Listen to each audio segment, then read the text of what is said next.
नमस्ते। तो आज हम इस वीडियो में Mahindra and Mahindra finances company का जो Q4 का फाइनेंशियल रिजल्ट है उसके बारे में फुल इन्फॉर्मेशन देखने वाले हैं। और इस क्वार्टर रिजल्ट के जो नंबर्स है वो कंपनी ने सभी करोड़ में मेंशन किए हैं, तो इसी वजह से हमें इसको कन्वर्ट करने की कोई ज़रूरत नहीं है।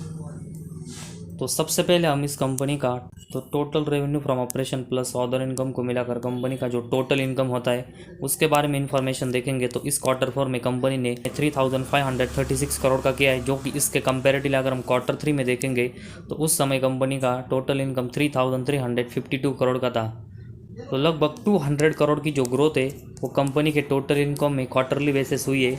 और उसके बाद हम पिछले साल के Q4 में देखेंगे तो उस समय कंपनी का टोटल इनकम 2897 करोड़ का था, जो कि अभी हमें लगभग 700 करोड़ के आसपास बढ़कर इस Q4 में 3500 के ऊपर जाते हुए देखने को मिला है। तो क्वार्टरली बेसिस कंपनी ने एक डिसेंट ग्रोथ की है और ईयर और बेसिस देखेंगे तो कंपनी ने एक बहुत ही अच्छी ग्रोथ की है। तो टोटल इनकम में कंपनी ने क्वार्टरली और ईयरली बेसिस दोनों बेसिस बहुत ही अच्छी ग्रोथ की है, जिस रीज़न की वजह से कंपनी का नेट प्रॉफिट और अर्निंग पर शेयर भी हमें अच्छे से बढ़ते हुए देखने को मिल सकता है।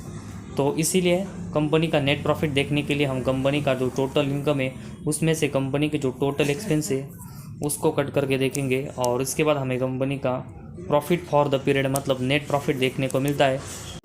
और इस Q4 में कंपनी का नेट प्रॉफिट 674 करोड़ का कंपनी ने जनरेट किया है, जो कि इसके कंपेरेटिव Q3 में कंपनी का नेट प्रॉफिट 664 करोड़ का था। तो Q3 के कंपेरेटिवली Q4 में 10 करोड़ से कंपनी का नेट प्रॉफिट हमें बढ़ते हुए देखने को मिला है। तो एक डिसेंट ग्रोथ इसमें भी कंपनी ने की है।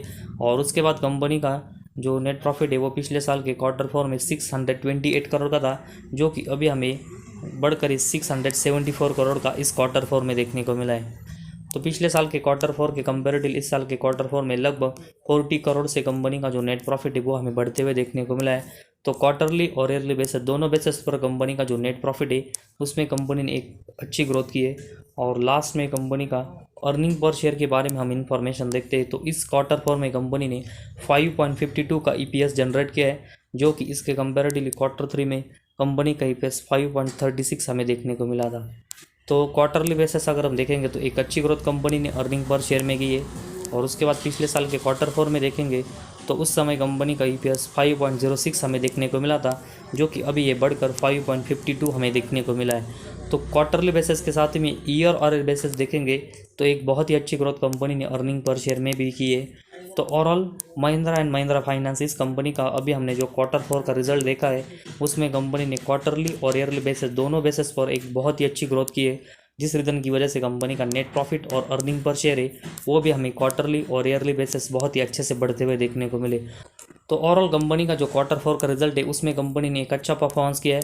लेकिन एक्सपेक्टेशन से रिलेटेड अगर हम देखेंगे तो किसी भी कंपनी का एक्सपेक्टेशन से रिलेटेड कोई भी क्वार्टर रिजल्ट आता है तो ही कंपनी के शेयर में हमें एक अच्छी तेज़ी देखने को मिलती है, वरना एक्सपेक्टेशन से रिलेटेड कंपनी का अगर किसी भी क्वार्टर का रिजल्ट नहीं आता तो कंपनी के शेयर में हमें गिरावट ही देखने को मिलती है। तो ओवरऑल कंपनी का अभी जो Q4 का फाइनेंशियल रिजल्ट अच्छा है, लेकिन इसको शेयर मार्केट कैसे रिएक्ट करता है वो तो हमें मंडे के दिन ही यहाँ पर पता चलेगा।